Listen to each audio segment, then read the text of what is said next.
والسلام على أشرف الخلق أجمعين نبينا محمد وآله وصحبه أجمعين. masu ganinmu da bibiyanmu da sauraronmu ta cikin wannan shiri namu na addini da rayuwa. Assalamu alaikum wa rahmatullahi wa barakatuhu. Yau a cikin wannan shiri namu za mu duba magana akan riko da amana.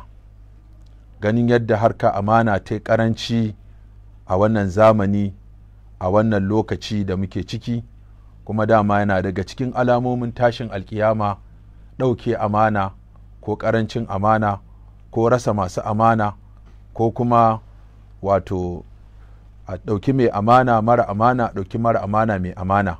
Duka waɗannan annabi sallallahu alaihi wasallama ya faɗa game da mahimmancin amana.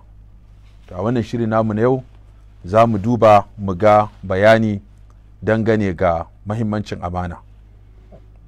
Akwai ayoyi a cikin alkur'ani kusan guda 16 da suka zo da magana akan amana, kuma an tantance hadisan annabi sallallahu alaihi wasallam. An samu hadisai kusan guda 30 waɗanda suka zo da bayani akan mahimmancin amana da kuma wannan hali na amana yana cikin hali masu kyau da ya kamata a ce ba a rasa shi a cikin al'umma ba. Sannan akwai ko bayani da aka samu daga sahabbai daban-daban, har an samu kamar guda 10 waɗanda suke nuna mahimmancin tsayar da amana da kuma riko da amana da kuma inda amana take shiga a cikin rayuwar mutane. Akwai gurare da yawa da amana take shiga, kamar da ya zo a cikin al-akhlaqul islamiyya wa ususuha, cewa addini shine na farko mutum ya zama ya rike addininsa da amana. Wannan musulunci da Allah ya saukan mana addini ne na amana, ya kamata mu karɓe shi da amana, mu yi shi da amana, mu rike shi da amana, mu kuma yaɗa shi da amana. Amana ce da Allah zai tambayi mutum a kai, ya rike wannan amana ko ya tozarta ta. Sannan amana tana shiga cikin mutuncin mutane. Duk wanda iya yarda da kai, yake hulɗa da kai, yake mu'amala da kai, ya sake jiki da kai, to mutuncinsa a gurinka amana ne. Ka je ka ci mutuncinsa ko ka ɓata shi ko ka yi masa sharri ko ka yi masa ƙage ko ka ɗauki labaransa na sirrinsa ka je ka yaɗa, to wannan duk yana cikin cin amana ta ɓangaren mutuncin mutane. Sannan na uku, akwai amana a cikin dukiyoyi. Duk wanda ya ɗauki dukiya ya baka, sawa'un baka yayi rance ko ajiya ko aro ko kasuwanci kuke ko rance ko aike, duka wannan amana ce. So ya kamata, kuma dama an ce amana tana bayyana idan hulɗar dukiya ta haɗa ka da mutum ko kuɗi ta haɗa ka da mutum. Wani ba shi da haƙuri, ba shi da juriya, zai biya wa son zuciyarsa lokacin da ya ga dukiyar mutane a hannunsa, sai kaga cin amana ya shigo. Wani ɗan kasuwa ya kira ni jiya, yake cewa wani ya ɗauke shi aiki a matsayin zai zauna masa a kanti, kuma ya zauna kusan shekara 3 kenan, amma ba a rubuta wata yarjejeniya akan nawa ne shi za a biya shi ba. An saka miliyan 3 a cikin kantin, aka fara kasuwanci da shi. Duk sanda aka samu riba sai ubangidan ya zo ya karɓe ribar, ko bayan nan sai ya ce wai a yi adashi, a dinga ware 3,000 kullum ana yin adashi wa kantin. Sannan kuma shi zai dinga ɗaukan 1,000 ne kullum, shi kuma mai kantin za a dinga ɗaukan masa 3,000 ana aje masa. Sannan kuma duk ribar da aka samu sai ya zo ya karɓe. Na ce to kafin ku fara, kun yi wata yarjejeniya a rubuce cewa zai saka maka kaza a cikin kanti, sannan za ka juya waɗannan kuɗi, in an samu riba ga naka ga nasa. Wani shi ake kira ƙidara ko mudaraba. Mutum ya ɗauki dukiya ya baka ko ya sa ka a kanti. Ya ce kaga wani rannan ya bugo min yana cewa sun yi hulɗa da wani inyamuri, wani ibo, kuma ya ji daɗin hulɗa da iban, domin da iban ya buɗe masa kanti sai ya ce to kaga na saka maka miliyan 5 a kantin nan. Suka yi lissafi, miliyan 5 cir. Ya ce to zuwa shekara 5 idan ka samu miliyan 15, to sai mu raba, ni in ɗauki miliyan 8, kai ka ɗauki miliyan 7, kuma ƙarshe kantin zai zama naka. In ka cinye nawa, ka cinye naka, ka yi asara na yi. In ka tsaya ka kula, to kaga ribar dai taka ce tawa ce, kuma ƙarshe kai ma za ka iya samun arzikin da za ka buɗe kantin kanka. Yace domin mu a tsarin kasuwancinmu ana alfahari da yara nawa ka yaye, ba yara nawa ka karya ba. Mutum yana alfahari ne ya ce kantuna 100 da kake gani duk asali yara na ne na yaye su. To sai na ce masa amma ka ga mu mutanenmu Hausawa musulmi ba sa irin wannan tsarin. Sai ka ɗauko mutum ka saka shi a kan dukiyarka, baka gaya masa nawa ne nasa ba, baka gaya masa nawa ne naka ba, wata ran ma baka gaya masa nawa ka zuba masa ba. To ƙarshe dole sai wani ya ci amanar wani. Ko shi yaron in ya ga cewa yana ta wahala, yana tara kuɗi, yana lissafi, baka biyansa, ya shiga ha'inci yana ɗiba, ko kai ka cuce shi a ƙarshe ko shi ya cuce ka, saboda ba a yi lissafi ba, ba a gaya wa kowa haƙƙinsa ba. Yanzu yana ɗaukan 1,000 a shekara 300 ya ɗauka da wani abu, kai kuma ana ɗaukan maka 300,000 a shekara ɗaukan maka miliyan 1 da wani abu. To kaga ashe kenan wato rashin lissafi da rashin tafiya akan tsari shi ke kawo cin amana, ko daga mai gidan ko daga yaron. Sannan ɓangare na hudu da amana take shiga shine ɓangaren jikuna mutane da lafiyoyinsu. Wannan ya shafi harka kamar likitoci da masu binciken lafiyar mutane. Amana ne kai wa mutum test kaga yana da HIV, ko kai masa test kaga yana da wani ciwo ko wata larura wanda ba wanda ya san wannan larurar. To likitan nan amana ne, ko wannan ma'aikacin lafiyan ba zai je yana gaya mutane cewa kai wani fa da ne masa test na same shi da larura iri kaza. Wannan abin amana ne, ka ba shi result ɗinsa, ka ja bakinka kai shiru. Ba haƙƙinka ba ne kuma ka zo kana faɗar binciken da kai na lafiya a kan wato haƙƙin wani. Haka wanda suke aiki a bankuna su ma akwai masu gulma, sun leƙa akawun ɗin wani sun ga kuɗi sai su ta faɗa kai wani fa wallahi yana da kuɗi, na leƙa akawun ɗinsa. Wace ka leƙa masa akawun? Ka leƙa masa akawun kuma ka zo kana ba mutane labari cewa ga kuɗin da yake da shi. To wannan duk cin amana ne. Sannan akwai amana a rayukan mutane. Rayukan mutane amana ne, wani kai ya kashe wani, wani kai ya nakasta wani, wani kada ya tozarta wani. Jami'an tsaro da ake ba su bindigogi, a ba su motoci, a ba su uniform domin su tsare rayukan 'yan ƙasa, to dukkan amana ne a gare su.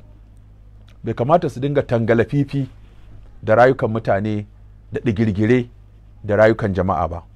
Ya kamata a ce jami'an tsaro wanda aka baka bindiga mai lasin ya kamata ka iya sarrafa ta. Kullum ana samun yadda wasu jami'an tsaro suke cin mutuncin 'yan ƙasa, su sa su shiga kwata, sa su yi birgima saboda kawai sun yi musu wani abu ba daidai ba.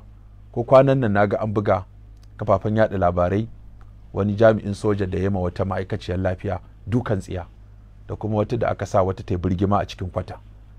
Ku da aka ce ku je ku kori 'yan ta'adda kuma ku zo ku sa mutanen gari suna birgima, ga waɗanda ya kamata ku je ku sa su yi birgima can, sai ku zo kuna sa civilian birgima. To irin waɗannan wasu daga cikin jami'an tsaro suna cin mutuncin jama'a, ko in suka taho su dinga dukan mutane da bulala, suna lalata musu motoci, mutane suna Allah ya isa. To wannan Allah ya isa fa sai ta hana cin nasara a cikin harkar tsaron da ake nema. Domin ku da kuke so a yi muku addu'a a soku, a kuma goyi bayan ku, a yi muku addu'a da inda aka ga wani mugu a gaya muku, to wannan amana ne. Hakanan wasu sukan ji tsoron bayar da information ga wasu jami'an tsaro domin ba amana. Sai ka zo ka faɗi wani ɗan ta'adda, yanzu akwai wani da yake da makoci ɗan ta'adda, ya ga ana shiga da makamai gidan ɗan ta'addan da daddare, sai wa jami'an tsaro waya ya gaya musu. Da safe suka haɗu ɗan ta'addan ya ce ya kai mun haka, ai waɗanda ka gaya sun gaya mun, wannan harkar ba ruwanka, kaka ƙara shiga haka. Ya yi tsuru-tsuru da shi. Kai kana ga ka tona ɗan ta'adda, ashe ɗan ta'addan wani yana da alaƙa da wasu lalatattu daga cikin jami'an tsaron da in ka ba da information a kansa kafin dare ya sani, to fa kai hankali makocinka ya ba da labari. Kullum ina faɗa cewa mutanen kirki ya kamata su dinga shiga harkar tsaro, ba mutanen banza ba. A daina barin yanzu da yaro yana shan giya a unguwa, ko yana daba, ko yana kashe-kashe, ko yana sai a ce ko da aikin sojan nan a nema masa mana, ko da ɗan sandan nan ya shiga mana. To za a zama cewa sai lalataccen unguwanmu, sai mara aikin yi, sai ɗan daba, sai mafaɗaci, sai mara tarbiyya, su za mu dinga cewa an ba mu fam ɗin jami'an tsaro su muke bawa, to lalle za mu zo mu dinga ganin abin takaici ta wannan ɓangare da rashin amana. Hakanan gurare daga cikin da amana take shiga akwai wato ilimin muka. Shi ilimi, koyan ilimin amana ne, koyar da ilimin ma amana ne. Amma yanzu in muka duba yadda harkar cin amana ta yawa a cikin harkar jarabawa, tun daga WAEC, NECO har zuwa JAM da abin nan ɗin da ake nema domin shiga jami'o'i, da kuma cikin jami'o'in da yadda ake ɗiban maki a ba wasu, kai har ma yanzu ta kai project ma da mutum zai yi na neman digiri na farko ko na biyu ko na uku, sai ka ga wani rubuta masa ake yi, kuma a karanta masa, kuma a bashi dama ya je ya gabatar a matsayin aikinsa ne, tare da cewa wani ne ya rubuta masa. Dan da yawa suna bugo waya su min tambaya, malam wani ya bani na rubuta masa project ɗinsa na PhD, ni zan rubuta in bashi ya je ya karanta, mai hukuncin wannan? Ce haramun ne. Ya za ka ɗauki amana ilimi, mutum bai da ƙwarewa a fanni, a ce ilimi haka ya kai lalace wadda za a dinga ba mutane shaida ta ƙarya, ko ana ba su ilimi na ƙarya, ko abin da ba su cancanta ba a ba su. Hatta kai yanzu wannan abin ya shiga cikin shaidoji da ake taba mutane digirin girmamawa, sai mutum ya je ya siya din na ciwa-ciwa, abin da mutum bai cancanta ba sai ya je ya siya. Takardu da ake bawa na an wa mutum ƙarin girma, ko an masa promotion, ko an wanke shi, ko an yi kaza, duk sai kaga takardu ne din na siyarwa, din na tijara ne. Irin waɗannan ya zubar da martaba ilimi a wasu gurare, wasu jami'o'in ma dan ka zo da shaida irin tasu ta ilimi ba ma za a karɓa ba, saboda kawai shirme ne, an san wannan abin ba abu ne na ilimi da aka tsaya aka yi karatu na gaskiya ba. To wannan abin ya faɗo ma har ɓangaren malaman islamiyya. Yanzu ya zo a ce za a yi sauka, yara 20 sun sauka, sai ka buɗe wa yarinya fa kubuki bu fiha hum wal gawun ta kasa karanta, kuma wai ta sauka. To mumtazul yawma ayyuhal mujrimun ta kasa karanta kuma ta sauka. An taba kawo mana wata yarinya wai saukar ta 4, aka bubuɗa mata gurare 6 alkur'ani ba inda ta iya karanta, amma an kai ta wata makarantu ta yi sauka 4.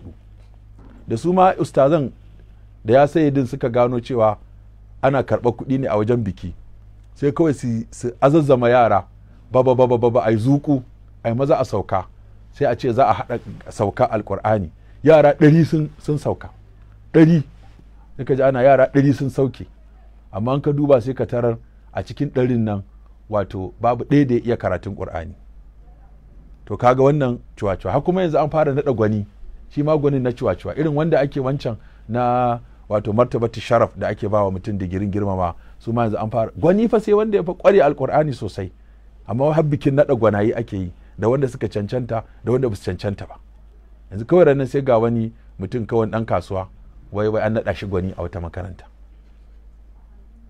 ba iya ƙur'ani ba, ko fatiha watakila ba zai iya karanta daidai ba, amma an masa naɗin gwani. To kun ga a alƙiyama ta kusa tashi, ilimin muka sun taɓarɓare sun lalace. Harkar jami'o'i, harkar ɗalibai, harkar jarabawa, har akwai magunan da ka ce ai nan gudun ba a faɗuwa, in dai ka shiga nan ba a faɗuwa, duk makin da kake so za a baka. Akwai wanda aka ce wa yayansa kawai ka biya kaza, nawa kake so a baka, maki nawa kake so a basu. Masu private school an fi fito da abubuwa da yawa na ciwa-ciwa, sai a ce hajiya ki je ki zuga mijinki ya kawo 'ya'yanki makarantar mu, za mu cire miki kuɗin mutum ɗaya. Sai kaga uwa ta ce ai an samu wata makaranta best school in Kano ko in Nigeria, nan za a kai ɗana, nan ku cire mata kuɗin ɗaya kawai za a yi. Headmaster zai kawo littafi makaranta ko principal ya ce to wannan kai vice ka cewa yara waɗannan za a sai da shi 300, sai vice je samu malamai ce kai ku cewa yara wannan littafin 400 su kai wa iyayensu, sai su ba malamai, haka malamai aji su daga kai 500, kowa ya kai gida ya ce 500, in aka ba yara su kai gida su ce 600, an ci wannan littafin 600. Ita kuma uwa sai ta rike uba na zuwa ta ce 1000. Ha'a, suke na uba ya Allah isa ya bada 1000, ta yanki 400 yarinya ta yanki 100, haka kai 300 shine kudin littafin. To wannan ai dole cuwa-cuwa za ta shiga, kaga ana yi ma yara abubuwan da za su ji daɗi ko da ba ilimi, an zaƙaƙa wasu abubuwa na ɗaukan hankali waɗanda suke da kurakurai a ciki. To duk waɗannan abubuwa, akwai ma waɗanda suka ce wai za a haddace Qur'ani a wai wata 2. Na ce a'a, mu abin da muke so su koya musu chemistry da biology da physics da English da maths a wata 2 kun san isa. A shi kenan Qur'ani kawai shi za a ce za a iya a wata 2. Wannan ai daga ji ka san ciwaciwa ce. Ciwaciwa Qur'ani a ce za a gama shi a wata 2. Izo 60 aya 6,936 sura 114 kuma ya zauna. Ko lokacin da aka fara gwada wannan tsarin a Saudiya ai bai nasara ba. Yaran da aka ɗauka aka zuzuta gaga aka ce sun haddace. Bayan sati wani dokta yake cewa ya je gida ya yaran duk ba haddar, so da an yi ta da gaggawa. So Qur'ani ana so ya zauna ne a cikin zuciyar mutane. Ko za a yi makomai ciwaciwa, akwai ilimin mukan da in aka yi musu ciwaciwa mun shiga uku. Ilimin likitanci, idan ana ba waɗanda ba ƙwararru ba lasin suna buɗe asibiti, ko ana ba su lasin na ƙwarewa, za su yi ta kashe mu a asibiti. Wallahi za a yi ta kashe mu a asibiti. Idan ana ba da lasin ba ga ƙwararru ba na injiniyoyi, za su yi mana gada da gidaje masu rushewa, za su yi mana tituna lalatattu. Idan ana bayar da wato lasin da ba na ƙwarewa ba ga masu tuƙin jirgin sama, za su yi ta rikito da mu, za mu ta hawa jirgi muna rikitowa saboda babu ƙwararru kuma an ba su shaida ta ƙarya. In ana ba da shaida ta ƙarya, hatta ga ilimin nan da muke koyawa na addinin musulunci, idan ba a tsaya an yi shi da kyau ba, barnar da malamai za su yi musu fahimci addini ba, wato barnar ba karama ba ce. To haka kowane fanni ma, idan ba a samu ƙwarewa ba, aka saka ciwaciwa, aka saka ƙarya, aka saka ha'inci, aka saka zamba, aka dinga ba da shaida ƙwarewa ga waɗanda ba su ƙware ba. Yanzu akwai wani ɗan kilim na bidiyo da na gani a wata ƙasa suka yi shi, wanda za ka ga sun ce kissa ta faru ne, hakikanin kissa ce ta faru, sai aka ɗan yi kilif ɗin drama a kai. Cewa wani yaro ne ɗan mai arziki kuma yana karatun medicine, so da aka zo aka dinga ba professors kuɗi, aka dinga sa masa maki, baya ƙoƙari sai shan koken, sai rashin zuwa makaranta, amma ba a ka da shi. Har ya zo jarabawar ƙarshe, aka zo da daloli a cikin envelope, aka miƙa wa supervisor da zai yake duba jarabawansu, ya zo ya sa masa maki ya wuce. To sai aka ba shi shaida ƙwarewa, ya tafi asibiti ya je kama mutane operation. To dama an ce ƙaiƙayi koma kan mashekiya, wanda zai gina ramin mugunta ya gina shi gajere, wata ran shi zai fada. Wannan profesan sai matarsa ta samu matsala, aka kai ta asibiti. Ashe asibitin wannan yaron ne da shi ya bashi pass ya wuce da shaida ta rashin ƙwarewa. Aka shiga ɗakin operation da wannan mata, wannan likita da ba ƙwararre ba ya zo ya yanyanka ta kawai, tunda ma magana operation ba ƙwarewa, ta mutu. An fito da gawarta, shi kuma ana gaya masa mataka ta mutu a operation room. An fito da ita yana takaici, yana kuka, ɗaga idan nan da zai sai suka ido hudu da ɗalibin nan da ya bawa shaida ƙwarewa ko bai ƙware ba. Sai ya tuno, ai wannan ɗalibin shine wanda muka karɓi kuɗi a wajen mahaifinsa, an kashe masa mata, ya yanka masa mata. Sai aka nuna cewa waɗanda duk suke wato bayar da shaida ta ƙwarewa ga waɗanda ba ƙwararru ba, suke cin amanar ƙasa, suke cin amanar al'umma. To musifar su ma za ta iya komawa kansu, musifa za ta iya komawa kansu, bala'in zai iya komawa kansu. Wannan shine wato abin da suka shuka kuma za su girma. Da haka ilimi amana ne wajen ɗaukansa da wajen koyar da shi. Kuma duk irin barazanar da za a wa mutum, kada ya kuskura a ɗaga ƙafa a kan harkar ilimi a dinga ba da shi ba daidai ba. Hakanan wilaya, wato abin da ya shafi shugabanci. Shugabancin nan hawa-hawa ne, akwai shugabanci na sarakunan gargajiya, tun daga kan mai unguwa, dakaci, hakimi, har zuwa sarki, har zuwa sarki na ƙasa baki ɗaya. Hakanan in ɓangaren siyasa ne, tun daga kansiloli zuwa ciyamomi, zuwa 'yan majalisar jiha da na tarayya, da sanatoci, da gwamnoni, da shugaban ƙasa, da kabinet ɗinsa, duka waɗanda aka bashi wani ofis, to amana aka bashi. Haka ɓangaren malamai, tun daga malaman kamsu salawati masu gabatar da salloli da kamsu salawati da limaman juma'a da masu wa'azi da masu karantarwa da masu program a rediyo da masu hudubobi da masu wa'azi. Wannan wa'azin da muke shi ma amana ne, ya kamata ka fito ka faɗi abu yadda yake, yadda ka ganshi a rubuce, babu son zuciya ba tsoro, ba kwaɗayi ba tsoro. Shi tsoro shi zai sa ka ƙi faɗar gaskiya, haka kwaɗayi shi ma zai sa mutum ya ƙi faɗar gaskiya. Kana kwaɗayin za a baka wani abu ko kana tsoron za a yi maka wani abu. Waɗannan abubuwan guda biyu kuma ba hikima, wata ran ba hikima kuma. Cikin wa'azin akwai hikima, akwai ilimi, cikakken ilimi, akwai hikima, akwai amana, duk a cikin ɗaukan ilimi da kuma ba da ilimi. To haka nan wanda za a yi masa wasiya, a ce wani ya ce to in na rasu a ɗauki kaza a cikin dukiyata a sarrafa shi cikin kaza, to wannan abin amana ne. Yanzu kusan mutane ba sa wasiya, da yin disa ba a wasiya ba a kawo mutuwa kusa ne. Kowa gani yake zai shekara 1000 annabi dada, gani yake kawai ba ma mutuwa zai ba. To sai a saki jiki mutum, kuma yanzu 'ya'yanmu na irin wannan zamanin in ma ka ba musu dukiya da wuya su ware wani abu su yi maka aikin kirki in dai baka yi da kanka ba. Na sha faɗan wannan, an gayyace ni taro Abuja, manyan 'yan boko da manyan masu arziki in sun taru, in ce ku dinga yin aikin alheri tun kuna da rai. Ku shina ba dole ne 'ya'yanku su yi muku wani abu da zai amfane ku na sadaka jariya bayan mutuwa ku ba. Na shiga rigingimu na rabon gado, wani yanzu yau shekara 15 abin da ya bari hayo ba a gama rabawa ba, ana rigima. Kuma ba wani cikin 'ya'yansa ko matansa ko magadansa da suke tunanin a ware wani percentage cikin abin da ya bari, a yi masallaci ko a yi makaranta ko a yi asibiti ko a ɗauki scholarship na wasu ɗalibai 'ya'yan talakawa marasa gata masu ƙoƙari su fita waje su je su karatu, mu samu ƙarin likitoci, mu samu ƙarin injiniyoyi, mu samu ƙarin masana fannoni daban-daban da za su zo su taimaka al'ummarsu da wannan kuɗi da aka bari maƙudai, amma an ban ma yara suna ta facaka. Wani tun kafin a binne shi aka fara faɗa akan wa zai ɗauki mota kaza, wa zai ɗauki mota kaza, har an sace ATM card ɗinsa kafin a kai shi makabarta. ‘Ya'yansa sun fara rigima akan dukiya. Da wasu ba sa wasiya, wasiyan nan an maka ita amana aka baka. Sannan akwai shahada, yin shaida.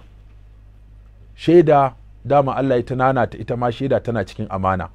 In an nemi ka ba da shaida, ka ba da shaida ta gaskiya, babu son zuciya babu son rai. Amma yanzu shaidar zur da ƙaulin zur ya yawa. Mutum ya je ya faɗa abin da ba a yi ba, ko kuma ya ƙi faɗar abin da aka yi. Kusa yanzu shaida har da na siyarwa. Sai ka je ka ba mutum kuɗi ya zo ya ba da shaida, ko ya rubuta ƙarya, ko ya rubuta sharri.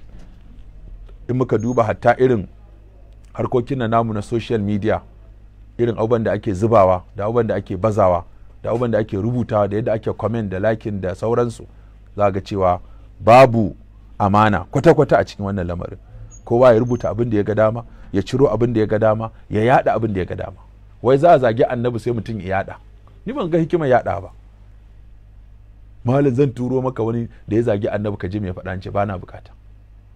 Ai kai kake yada kenan. Sai ka la'ance shi ka goge. Amma ka yada shi cikin jama'a, ka ƙara ba shi kofa abin ya bazama. Ko an faɗi wata mummunan magana ga musulunci, mutum sai ya je wai shi ma ya tura maka, a cika maka waya da shirman banza da shirman wofi. Komai mutum ya gani sai ya kwafa ya tura ma wani. To wannan kuskure ne babba. Sannan akwai alƙalanci, amana ne. Annabi sallallahu alaihi wasallam ya ce alƙalai guda 3 ne, 2 'yan wuta, 1 ɗan aljanna. To ya za a yi haka? To kowa alƙalai, ku masu alƙalai sai ku kaɗe kunnuwanku ku ji. Annabi ya kasa ku kashi 3, ya ce 2 ɗan wuta, 1 ɗan aljanna.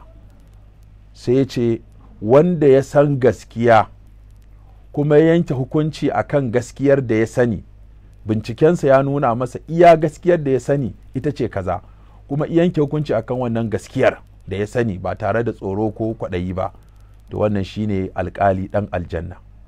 Ko da ya yi kuskure wajen yanke hukuncin, mutuƙar iya abin da ya sani kenan na gaskiya. Domin annabi sallallahu alaihi wasallam idan ya yi hukunci sai ya ce wa masu ƙara, to ku fa na yi hukunci ne gwargwadon abin da na saurara da kuma hujjojin da aka gabatar min.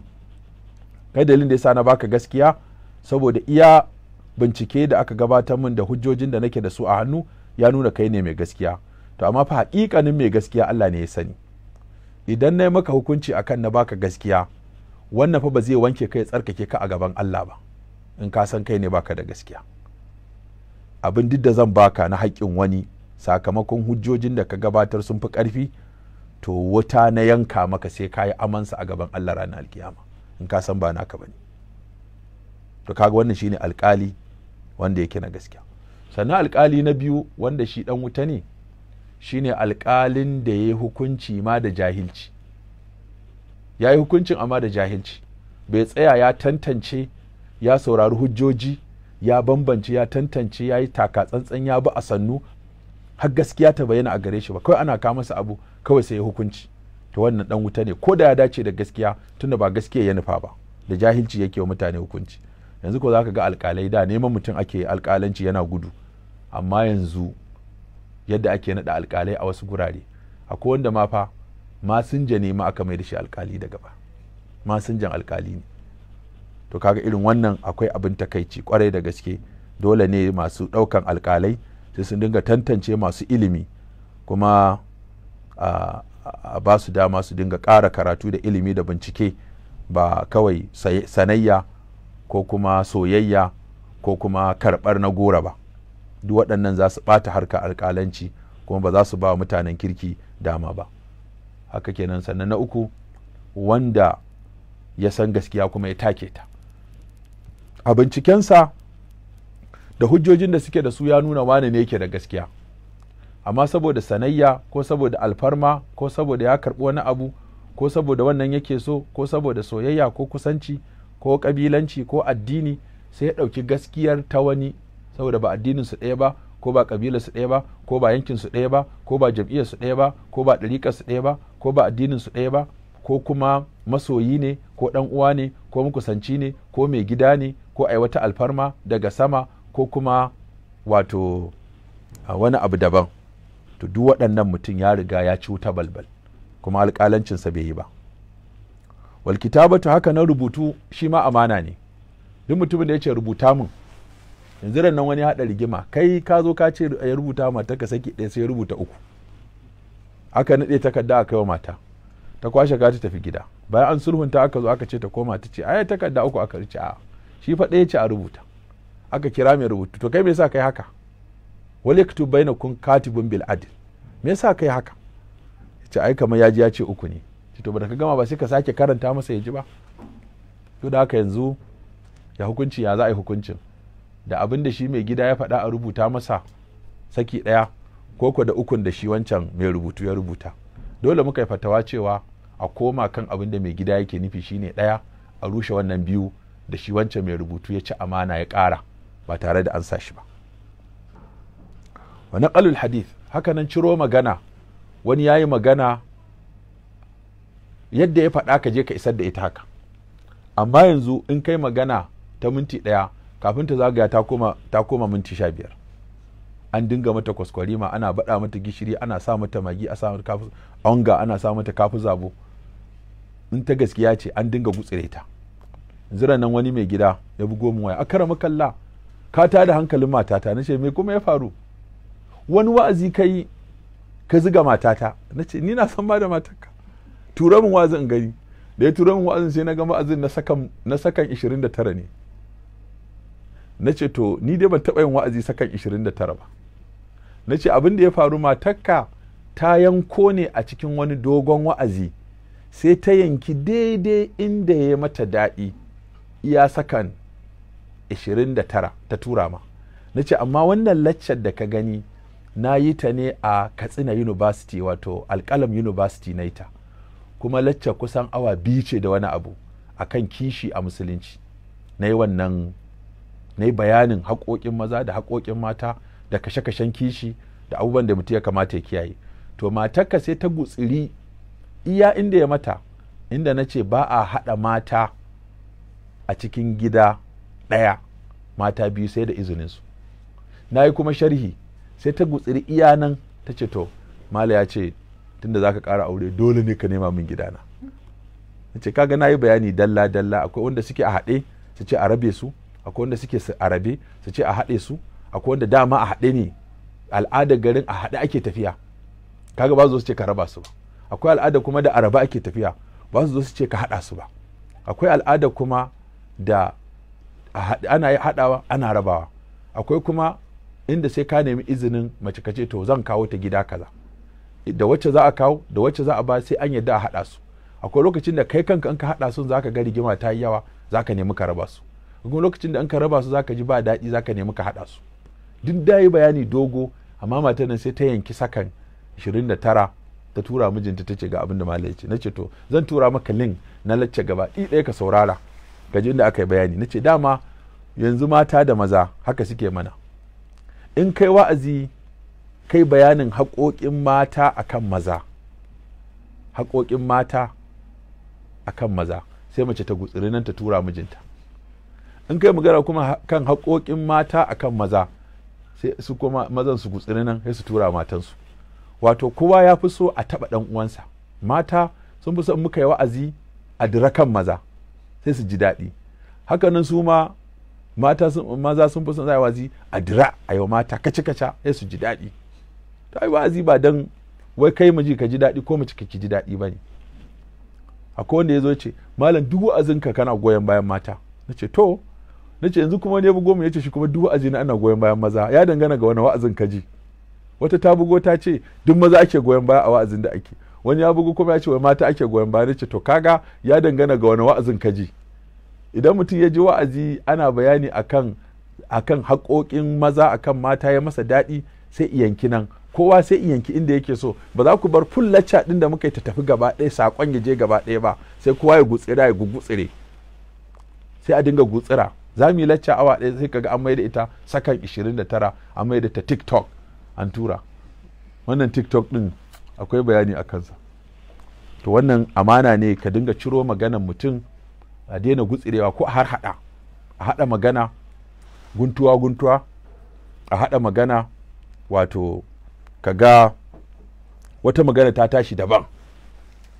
Yanzu wani irin yaran nan masu haɗa maganan Buhari ko shugaba ko wani gaba ne, ya yi jawabai na a gurare daban-daban a gurare daban-daban, amma yaron nan sai ya zo har haɗa, yana Buhari tambaya yana ba da amsa, kuma amsar wata ce fa daban, amma sai gugutsuro ta da wani abu wanda in ka gani za ka ga takaici. Wato in ba a Najeriya ba ina ake wa shugaba haka. To irin waɗannan abubuwa suna nan wai da sunan yanci ake su. Sannan akwai al'asrar, mutumin da ya kira ka kuka zauna kai da shi ya gaya maka sirrinsa, to wannan sirrin amana ne. Baya halatta ka ɗauki abin da mutum ya gaya maka na asiri ko na sirri ka je kuma ka gaya mutum kai zo. Shi yasa aka ce la akhafu sadiqi walakin akhafu sadiqa sadiqi.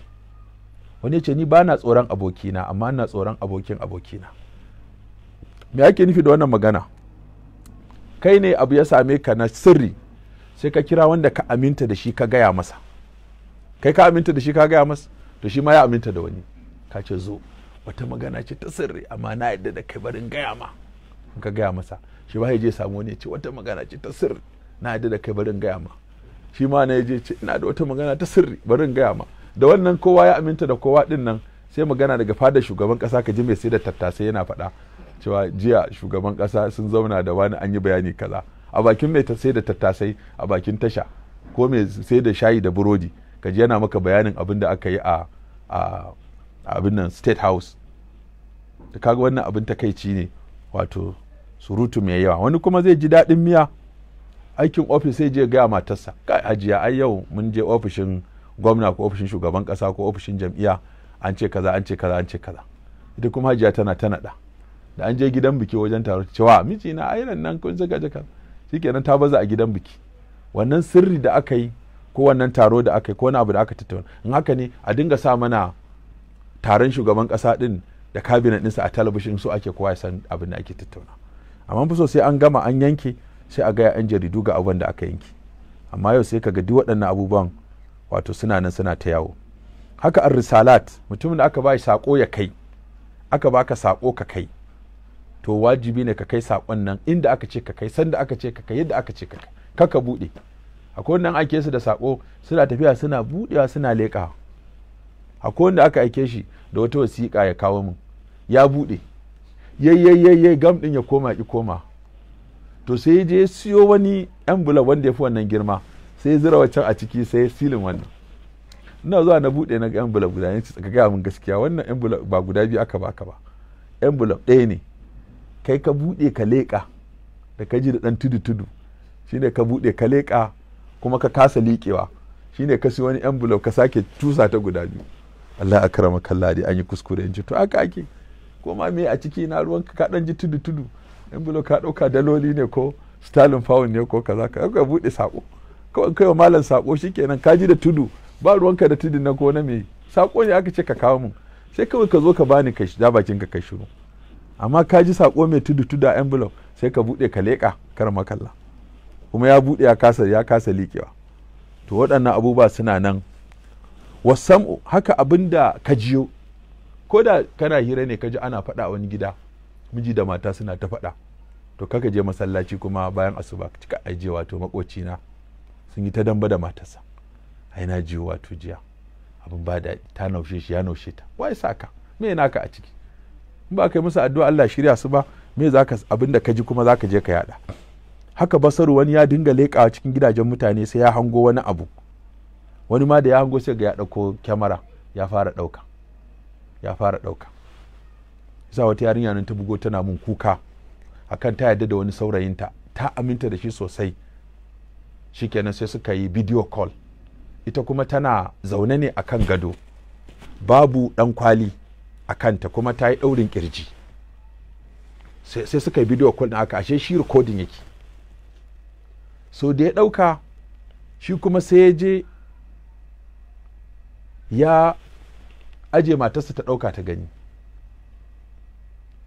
ita tana ga ta samu mai amana ta saka masa jikinta, da ce ai ke ce kika ja duk wannan musifa ke kika jawo, ya mutum bai aure ki ba har ki zo kina nuna masa wani part na jikinki wanda baya halatta ya gani sai bayan aure, wa yake da wata amanar da zai ɗauki wani hoto a jami'i. So yanzu amana ta yi karanci, din da aka zauna sai a sassa kyamara, akwai kyamara a zobe, akwai kyamara a gogo, akwai kyamara a gilas, akwai kyamara a links, akwai kyamara a jikin fanka, a jikin gulab, komai yanzu inda mutum zai shiga sai ya yi taka tsantsa. Akwai waɗanda su kuma gogaggun karuwai ne, abinda suke so su ja hankalin wani mutumin kirki ya yi zina da su ko da so ɗaya ne sai su yi bidiyo, idan suka yi bidiyo to sun dinga karɓar kuɗi kenan a hannunsa har ƙarshen rayuwarsa, sai su ɗan gutsuro bidiyon su tura mata alhaji nan fa da ka faɗa mun na fa yi bidiyo kuma na aje shi na ba mutum bisa aje mun, to da haka a ci gaba da biya na kuɗi, in ba haka ba zan tura iyalanka zan kuma saki a social media. Yasa yanzu iskanci ko ba dan Allah ba ma ka bari da ko da mutuncinka ka bari ta karɓar kuɗi.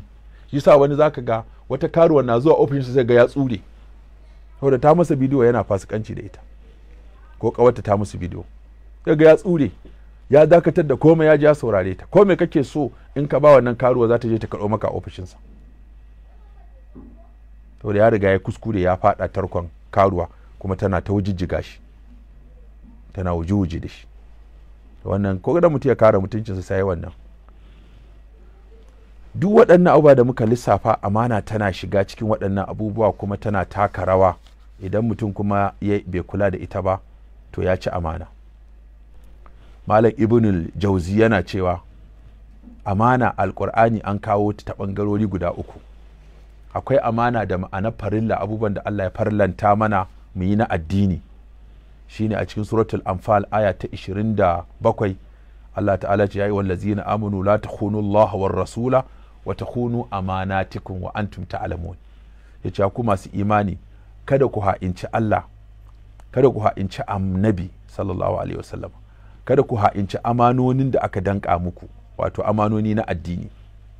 Sannan yace kuma ajiya ma ta zo da ma'anar amana a cikin suratul Nisa aya ta 58 Allah ta'ala ce inna Allah ya amurkum an tu'addul amanati ila ahliha. Allah yana umarta ku miƙa amanoni, ku danka amanoni ga waɗanda suka amince muku suka ba ku amana. Wai za hakamtum bainan nas an tahkumu bil adl, in za ku yi hukunci tsakanin mutane kuwa ku yi da adalci. Hakanan kuma al-ifatu wa siyana, wato kama kai da kare mutunci, shi ma ana kiransa amana.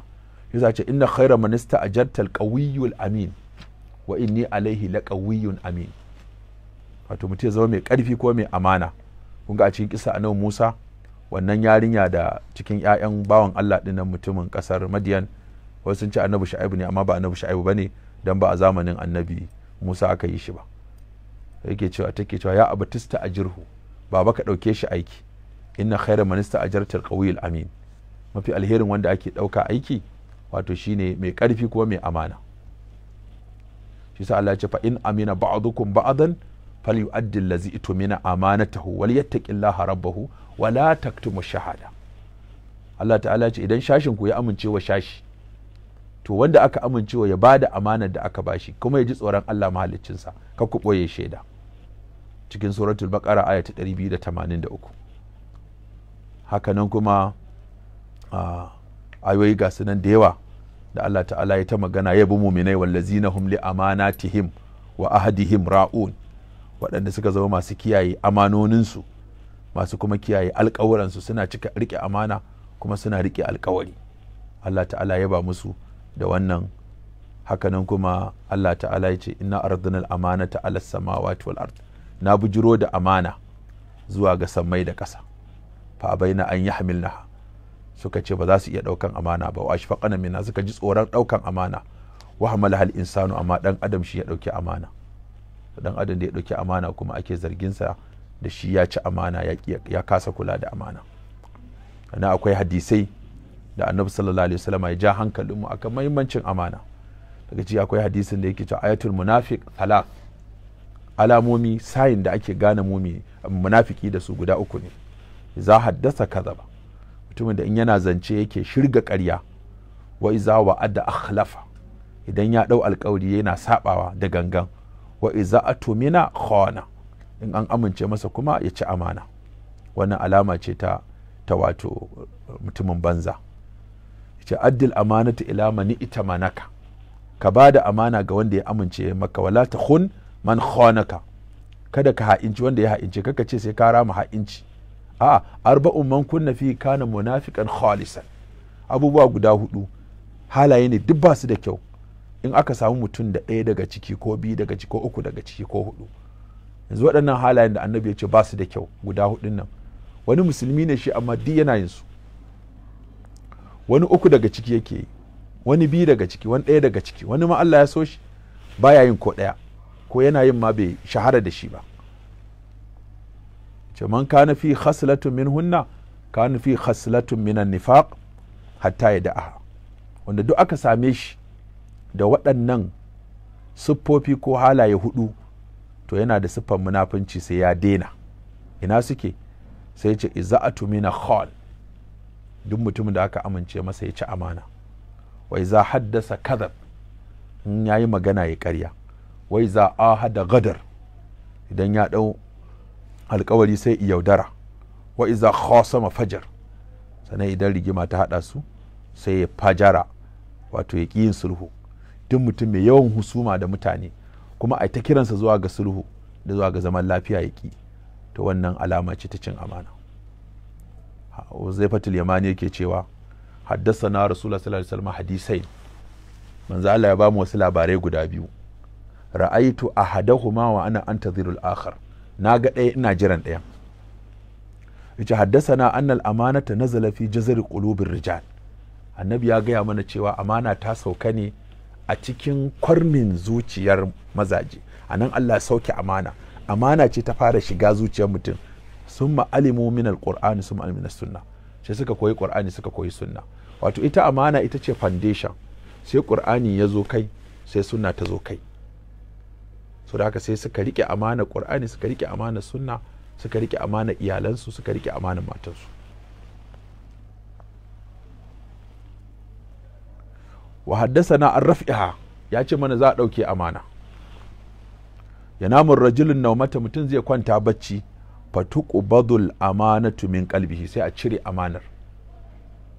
fa yadhallu atharuha mislu atharil waqti, sai kaga gurbin inda aka cire amanan ya zama kamar irin kumburin nan na hannu da in mutum ya yi aiki ake cewa kanta, alamar kanta din nan da mutum ya yi aiki shawala za ka ga alamar hannunsa ya sai to haka an ɗauke amanar amma an ɗabbar wani ɗan gurbin kamar an taɓa zama wani abu ya taɓa zama a gurin. sun mai namun naumata sannan ya ƙara kwanciya bacci, in ya ƙara kwanciya bacci fata ubadu sai a ɗauke ragowar amanan ma fa ya buƙa fi ha atharuha mislu atharil majali, sai kuma alamar sai ya zama kamar majal atharul amali fil yad, irin alamar hannunka ya sha wahala a wajen aiki. ka jamrin da harajtahu ala rijlika, kamar wato garwashin wuta ne da ka taka shi da kafa ka gurin ya kumbura sai kaga kamar ya ja ruwa. to haka na aka siffanta gurin da amana ta sauka ta tashi, haka gurin zai kasance.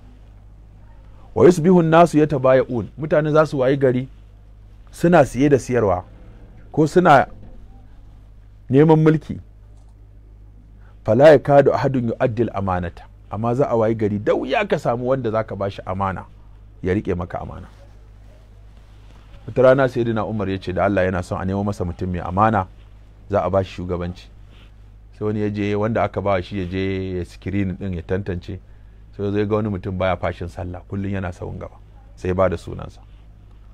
sayyidina Umar ya tambaye shi ta yaya ka gane wannan yana da amana? ya ce baya fashin sallah. sallah wannan ba kansa yake ba. yace za ka gane mai amana ne in abu uku ya haɗa ku. harkar kuɗi na ke gane mai amana. na biyu, idan kun yi doguwar tafiya da shi, kun yi dogon zama da shi, kun yi doguwar tafiya da shi. na uku, idan auratayya ka aura daga gare shi ko ya aura daga gare ka, za ka ga ya rike maka amana ko ya ka rike masa amana. amma kawai dan kaga mutum yana haka, yana ruku'u, yana sujada, yana dagwana tasowa, wannan ai baya nuna mai amana ne shi, ya nuna shi mai sallah ne. ko ba sallah ake so a nan ba, sallah wannan tsakaninsa ne da Allah, amana kuma tsakaninsa ne da mutane. da haka ka je ka sake nemo wani, inda iya wannan ne ka gani tare da shi to baka san mutane ba. kun ga ashe muna cikin wani irin yanayi da sai dai mu roƙi Allah ta'ala ya shiga lamarinmu dangane ga harkar amana. ta yi karanci kwarai da gaske. mata suna ta kuka mazansu suna cin amanarsu, maza suna ta kuka matan suna cin amanarsu. masu aiki, ma'aikata, 'yan siyasa, kowane lokaci ana ta kuka akan maganar yadda amana ta yi karanci. so muna buƙatar a tsaya a kalli harkar nan da kyau, kuma mu gaya za mu gyara harkar amanan nan a tsakanin al'umma. za mu buɗe layinmu domin mu saurari masu ta'aliki da masu ƙarin bayani, masu neman shawarwari da kuma hanyoyin da za mu bi mu ga cewa amana ta ƙara tabbatuwa tsakaninmu. Allah ya sa mu zama masu amana, kuma Allah ya sa mu kiyaye amanar da aka bamu, kuma Allah ya sa a kiyaye mana amanar da muka bayar. yanzu mun buɗe layinmu. assalamu alaikum. assalamu alaikum. alaikum salam. ina lafiya? Lafiya lau. wace ce daga ina? Lubabatu ne daga Zaria. To ki dan yi nisa da talabijin din. To me ya faru Lubabatu? Hello? Ina jin ki Lubabatu. Lafiya lau.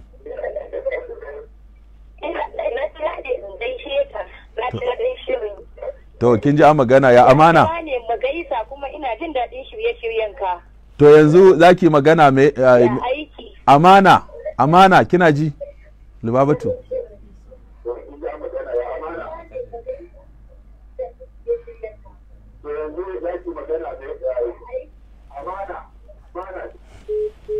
Tana sauraron talabijin din da ta can talabijin take saurari ba ta waya ba. Assalamu alaikum. Wa alaikum assalam. Sannu muna lafiya? Lafiya kalau malam yaya. Wace ce daga ina? Fatima ce daga Abuja. To Fatima kin ji ana magana akan amana, muhimmancin riƙon amana. Aikan wallahi malam. To me zaki ce? Ubangiji ya mana da ba ana ta cewa wasu mata ba sa riƙe wa mazansu amana, wasu maza ba sa riƙe wa matansu amana. haka ne. Wasu kuma an ba su kuɗin jama'a ko ajiya ko rance ko aro sai su cinye. Sosai ba. To wace shawara za ki ba su? To shawaran da zan bayar shi ne Allah Ubangiji ya ƙarfa mana asiri kuma ya sa mu rike amana ƙwarai da na mazajenmu da na maƙotanmu da na sauran 'yan kasuwa da mai baki ɗaya. To masha Allah, to mun gode. Allah Ubangiji ya ƙara. Amin amin amin, mun gode. To wannan daga Abuja take kuma ta ji bayanin da ake akan amana kuma ta yi addu'a, ta yi kira akan da Allah a dinga kula da amana. Assalamu alaikum. Assalamu alaikum. Wa alaikum salam. Wace ce daga ina? Na? Wace ce daga ina? Daga Nasarawa ne. Aisha ne daga Nasarawa. To Aisha, kin ji ana magana akan amana. Na'am, to wani kira zaki ga mata da maza su ji tsoron Allah su dinga riƙe wa juna amana?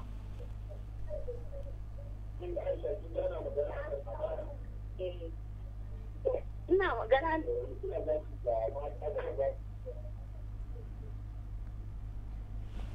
to tsoron Allah, mu mata mu ji tsoron Allah mu ringa kiyaye duk abin da daga Tana sauraron tan talabishin, shi yasa muryar tana da bambanci tsakanin ta waya da ta talabishin. Sai wannan ta fara zuwa, wancan take zuwa, so da waya za a dinga amfani. Salamu alaikum. Wa alaikum salam. Kana lafiya?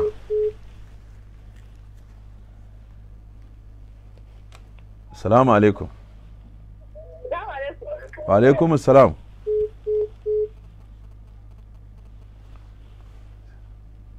Salamu alaikum. Wa alaikum salam. Wa alaikum salam. Wace ce daga ina? Ina ne daga Plateau. To kina lafiya yar Plateau?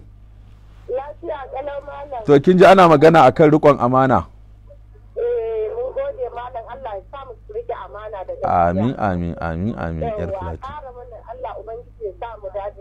Lafiya ne Allah. Waye daga ina? Sunana Abdulmalik Muhammad Manko daga Sokoto. To malam, kana lafiya ya Sokoton? Sokoto alhamdulillah malam. Malam maudu'i yau ana magana akan amana. Na ce da cewa lallai abun ga mutane suna da bukata a ƙara. To ya kamata, kaga ya kamata mu rike amana ko? Assalamu alaikum.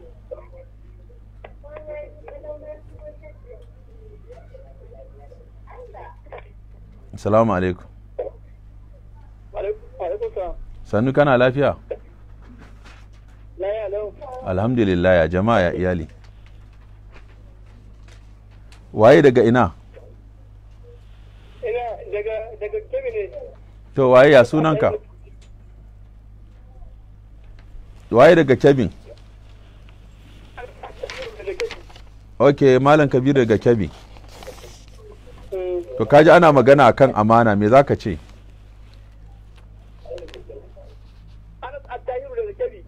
To ana astahiru daga Kebbi, muna magana akan amana, muhimmancin kula da amana. Ni na son ne in ce game da wurin da kace wala ta kun man khanaka. To me zaka ce? Na ce lokacin da kace wala ta kun man khanaka inna. Kace kada mu ce ya hainci wanda ya haince shi. Ka karama ha'inci.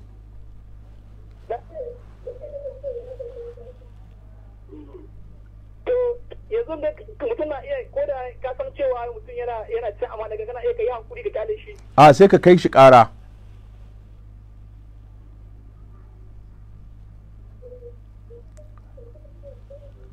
Kana ji ko?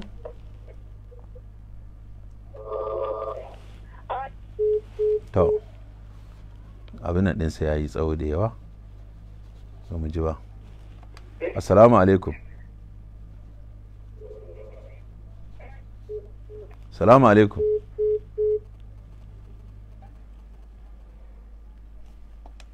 Assalamu alaikum. Sannu wace ce daga ina? Wa alaikum assalam. Wace ce daga ina? Daga Yola, Hadiza. To Hadiza daga Yola, muna jinki. To me zaki ce, ana magana akan muhimmancin rike amana? Okay, ina son tambaya ne na ce kamar amanan nan. Shi ma ya shafi kamar ma'aikatan gwamnati haka. Sosai, zuwa aiki da wuri, rashin ha'inci, kula da fayil. Zuwa da wuri kamar su rashin zuwa aiki ko wani abu duk yana cikin amana. Sosai yana ciki. Kwanan nan aka gano ma'aikata na boge a wata jiha wajen mutum 70,000 duk an kore su. Duk na boge ne.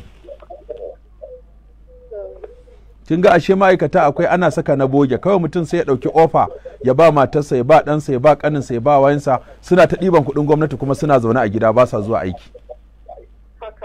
To kin ga wannan ai cin amana gwamnati ne, ga inda kuɗin mu yake tsiyayewa can. Allah isar da muke Yawwa, to kin ga wannan ha'inci ne ai hajiya. Mutum ya zo ya ce a bashi aiki, baya zuwa aikin kuma ana ɗiban kuɗin gwamnati ana bashi, ko bai kware ba, ko a siyan masa da ofa ɗin ma kawai. Kin ga wannan duk ha'inci ne, shi yake lalata ƙasa. To Allah, to amin. To tana magana akan dai ma'aikata na boge da yanzu sun yawa a cikin harkar gwamnati. Assalamu alaikum. Wa alaikum assalam. Waye daga ina? Waye daga ina? Daga Bauchi ne, Aliyu ne daga Bauchi. To Aliyu kana lafiya? Lafiya kalau. To ya Bauchin, kaji muna magana akan amana, me zaka ce? Daga Bauchi gaskiyar magana lallai amana an samu matsala. To kaji yanzu wata hajiya ta magana a Yola cewa ana samun ma'aikatan boge. Wallahi amana tsakanin maza da mata duk an samu matsala malai. A yau kana magana ma wani gaban sirri. Gaskiya ne. Saurare yake yana sauraron talabishin ɗaya ke saurare. In mutum yana waya ya daina mai da hankalinsa wajen talabishin ko a Facebook. Assalamu alaikum. Alaikum salam wa rahmatullahi wa barakatuh. Sannu kana lafiya? Lafiya lau alhamdulillah. Waye daga ina? Ahmad Suleiman Rahama daga Katsina. To kana lafiya? Lafiya lau alhamdulillah. Muna muku gaisuwa ta rasuwan Sayyidi Abba Ruma. Haka ne, aiko muna godiya. To Allah ya ji kansa, Allah ya ji kansa. Kaji muna magana akan muhimmancin riƙon amana. Ba shakka. To me zaka ce? To gaskiya riƙon amana kawai abu ne mai tsananin muhimmanci a addini. Kwarai, ba ma kaga ya shiga rayuwa, harkar kasuwanci, harkar gwamnati, harkar siyasa, harkar aure, harkar rubutu, alƙalanci, shaidu, duka komai amana ta shiga ko ina. Ba shakka, ba shakka.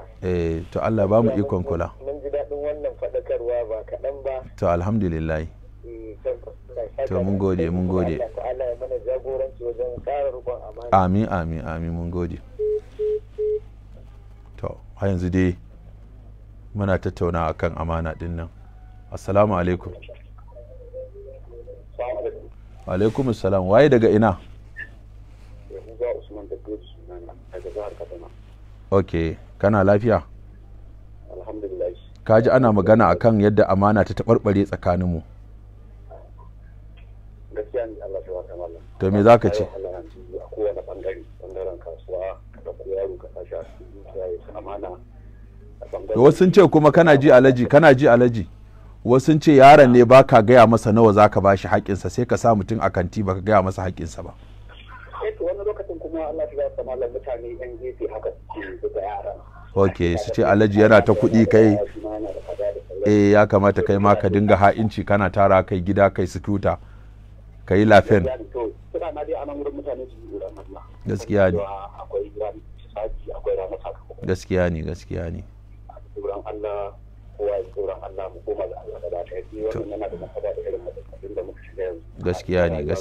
Gaskiya ne wallahi, ga jaraba na mun gamu da ita iri.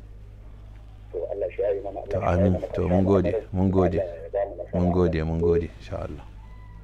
Assalamu alaikum. assalamu alaikum.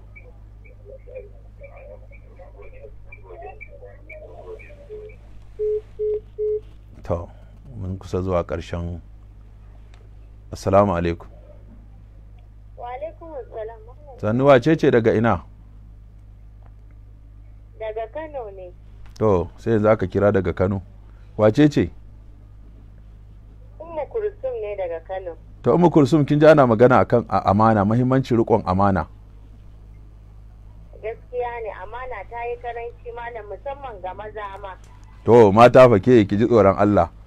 Sai mata maza kawai, ku mata fa. Malam ni ce to da ke namiji ne ya ci amana. To inda ka sha wahala nan zaka faɗa, gaskiya ne. Wato ke wanda ya ci amana ki maza ne, da haka duk maza ma masu laifi ne a gurin ki ko? Gaskiya dai, saboda na amince kuma an zalunce ni, an ci amana ta. Subhanallah, subhanallah, subhanallah. To Allah ya tsare gaba. Allah ya mayar miki da alheri Ummu Kulsum. Amin ya rabbi malam. To masha Allah. To Ummu Kulsum ta shigo a fusace. Ta samu wallahi rannan wata ta gaya min, ta ce ita ma wani saurayi ya zo, malam mai ruwan ustazai, ya ɗage wandonsa haka ya ajige mu, alhamdulillahi rabbil alamin. Ta ɗauki ATM ɗinta ta bashi, tana aiki, ya je kwashe kuɗin gaba ɗaya. Ta bashi pin ɗin, ya ce wai taranta masa ko nawa ne, taranta masa. Haka ranar wata ta kira ni rannan daga Kaduna, ita ma har hoton ustaz ɗin ta turo min. Ya je ya karɓe mata kuɗi. Ta turo min hotonsa, kuma na sa ni ci abinci ka a nemo inda yake, na ta tura mutane, ya je ya karɓa. Wani maran nan daga Bauchi, wata ta kira shi ya ce wa shi sakatare na ne. Kai ba ni da sakatare. Yawa jama'a ku lura, ba ni da sakatare. In na naɗa sakatare zan gaya muku sunansa da lamban wayarsa. Duk wanda ya ma wani waya ce shi sakatare na ne, ƙarya yake. Ya je dinga karɓa kuɗin matan nan, zai haɗa ta da ni, malai dinga karɓa kuɗinta. Sai da muka je Bauchi tukunna aka zo su ta ganni, kuma aka ce da Allah tana son magana. Malam ya sakataren kan ce wani sakatare kuma?